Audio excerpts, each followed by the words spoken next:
Hai sobat, selamat datang di Mami Konselor. Aku senang bisa ketemu kalian lagi lewat channel ini. Dari zaman ke zaman, kita sudah sangat paham bahwa menjadi seorang pemimpin itu bukanlah hal yang mudah.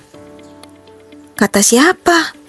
Gampang kok, tinggal main perintah aja, pasti akan segera dikerjakan sama bawahan kita. Stop, tunggu dulu. Orang yang asal main perintah itu tidak selamanya berhak diberi predikat sebagai seorang pemimpin. Seorang pemimpin haruslah punya jiwa kepemimpinan dan juga mental sebagai seorang pemimpin. Kalau begitu, gimana sih definisi dari jiwa kepemimpinan itu? Dan bagaimana juga ciri-cirinya? Yuk, ikut aku. Kita masuk ke pembahasannya. Kepemimpinan. Kata ini seringkali kita dengar di setiap perbincangan seputar dunia kerja. Kata ini sendiri sebenarnya punya makna kemampuan seseorang dalam memengaruhi orang lain untuk bekerja sesuai dengan tujuan dan sasaran yang berlaku. Dari kata kepemimpinan ini, kita akan mengenal yang namanya jiwa kepemimpinan. Ini adalah sifat untuk mempengaruhi dan mengarahkan orang lain demi mencapai tujuan bersama. Dan ini adalah inti dari sebuah kepemimpinan. Kenapa? Karena pemimpin yang punya sifat ini akan mampu mengajak dan mendorong orang-orang yang bekerja bersamanya untuk dapat bekerja dengan penuh semangat dan percaya diri. Dan tidak semua pemimpin punya sifat ini. Kalau begitu bagaimana ciri-ciri seorang pemimpin yang punya jiwa kepemimpinan itu? Kita akan buka satu persatu. Orang yang punya integritas akan menunjukkan konsistensi antara apa yang diucapkannya dan apa yang dilakukannya. Ia tidak akan melakukan sesuatu tanpa pertimbangan yang matang. Ciri-ciri yang bisa kita lihat dari perbuatannya antara lain sikap jujur, positive thinking, berpikiran terbuka, dan pasti bertanggung jawab.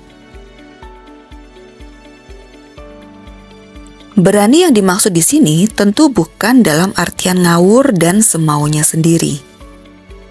Orang yang punya jiwa kepemimpinan justru berani mengambil keputusan, tetapi juga siap menanggung resiko yang akan muncul dari keputusan yang diambilnya itu.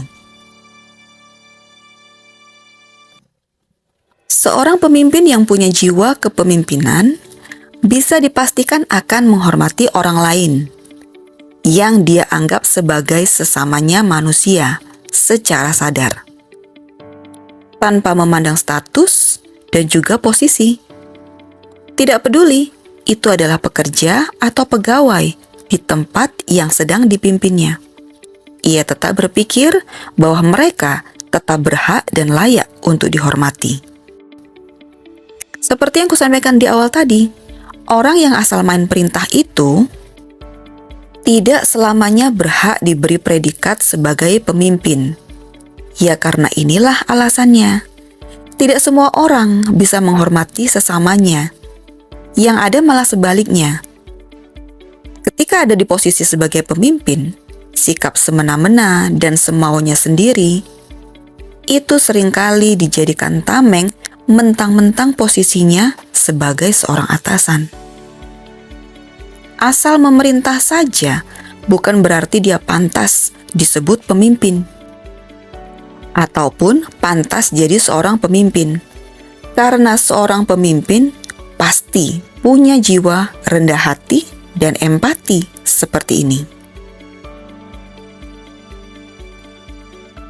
Menyadari tanggung jawab sebagai seorang pemimpin akan membuat seorang yang duduk di posisi ini sadar diri bahwa segala tindak tanduknya, tutur katanya, dan juga refleksi dari pemikirannya menjadi teladan dan sorotan bagi orang-orang yang sedang dipimpinnya. Sehingga ia akan selalu menjaga semua sikap itu agar tetap dalam koridor yang benar dan semestinya, supaya tidak menyesatkan orang lain yang saat ini sedang berinteraksi dengannya. Dan ciri terakhir seorang pemimpin sejati adalah tahu bahwa di balik setiap pencapaian itu ada usaha keras yang dilakukan oleh seseorang di belakangnya. Sehingga sekecil apapun pencapaian itu, selalu harus disyukuri. Dan tahu bersyukur untuk setiap pencapaian itu adalah salah satu jiwa seorang pemimpin sejati. Kalau saat ini kita sedang menyandang posisi sebagai seorang pemimpin atau dipercayakan tanggung jawab untuk memimpin, coba cek diri kita sendiri. Sudahkah kita melihat karakteristik yang kita bahas tadi dalam diri kita? Kalau belum, sebaiknya kita mulai mempelajarinya dan mengasahnya saat ini juga. Karena kalau tidak, kita belum pantas disebut sebagai pemimpin. Be positive and see you in the next video.